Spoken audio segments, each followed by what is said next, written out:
को आदर सम्मान करते हुए मैं अपने गुरु प्रोफेसर अनिल मिश्रा जी को प्रणाम करती हूँ। Thank you sir. हम लोगों का एक ट्रस्ट है global foundation of astrological science. हम उसमें लोगों की एस्ट्रोलॉजी से हेल्प करने की कोशिश करते हैं जितना हमारा सामर्थ्य है। हमारा चैनल है एस्ट्रो सोच यूट्यूब चैनल, जिसकी टैगलाइन है भारतीय संस्कृति की वैज्ञानिक सोच। और उसी के तहत आज मैं आपसे 2 लाइन बोलूँगी। जैसे ही हमने यहाँ एंटर किया, मुझसे होटल स्टाफ ने प्रश्न किया कि आप लोग ज्योतिष हो,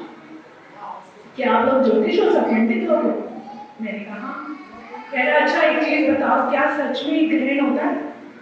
तो मेरे को एक बात लगी कि ग्रहण जो कि एस्ट्रोनॉमी की घटना है, और हमारे घर के बुजुर्ग और पंडित जी हमेशा हमें गाइडलाइन देते हैं। तो मैं 2 लाइन में बताऊंगी कि एस्ट्रोलॉजी की इस घटना, इस एस्ट्रोनॉमिकल इवेंट के पीछे विज्ञान क्या कहता है।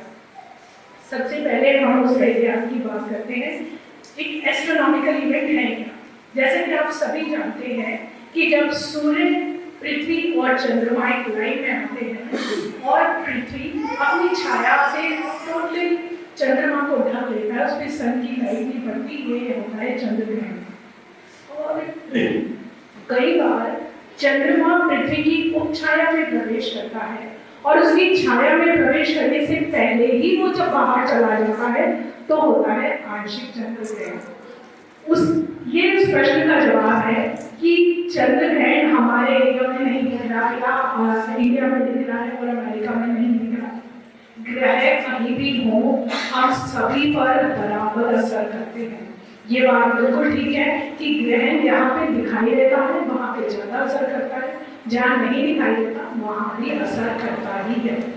ठीक है, अब आते हैं उस प्रश्न पर, क्यों लेडीज को ये बोला जाता है कि आप ग्रहण के समय में ध्यान दो, जेंट्स को क्यों नहीं बोला जाता? और स्पेशली जो कि गर्भवती स्त्री होती है, तो उसका एक छोटा सा और आसान तरीका ये है कि चंद्रमा के चक्रों पर लेडीज की मेंस्ट्रुअल साइकिल डिपेंड करती है।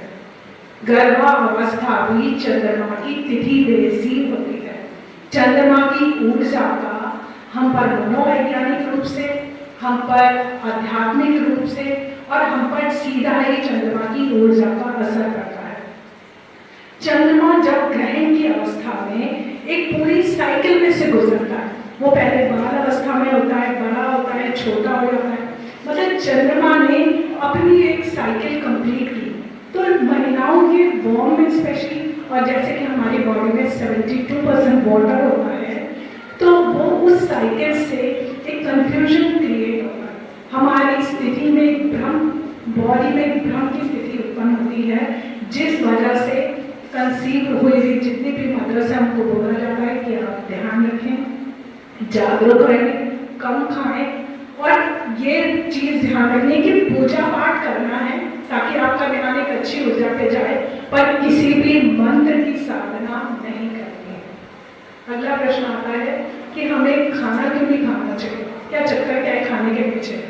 ग्रहण हो रहा है, खाना हम यहाँ ना खाएं, तो क्यों ना हम अपनी आने वाली पीढ़ी को समझाएं कि जब भी ग्रहण होता है तो चंद्रमा ने अपना पूरा एक महीना गुजार लिया, मतलब 2-2.5 घंटे में वो फास्ट फॉरवर्ड में पूरे सर्कल को उसने कंप्लीट किया। वो छोटा हुआ, बड़ा हुआ, वापस छोटा हुआ।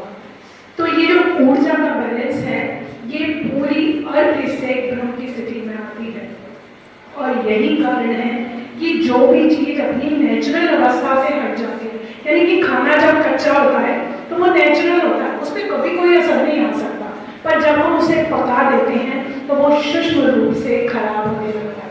मतलब हम ये कहना चाहें कि ग्रहण से पहले का खाना 1 महीना बासी है या सूक्ष्म रूप से उसमें सड़ने की प्रक्रिया शुरू हो चुकी है, तो ये बिल्कुल गलत नहीं है। हमें यहाँ पे अपने बच्चों को यही समझाना है कि ग्रहण हाँ एक एस्ट्रोनॉमी की घटना है, पर उसका हम उससे सीधा जुड़े हैं। हमारी बॉडी में 72% वाटर है, मेरा मन का कार्य चंद्रमा है, जब उस पर ग्रहण लगेगा तो उसका इफेक्ट मुझ पे आएगा। उम्मीद करती हूँ ये छोटी सी जानकारी आपको पसंद आए, आपके काम आए। शुक्रिया।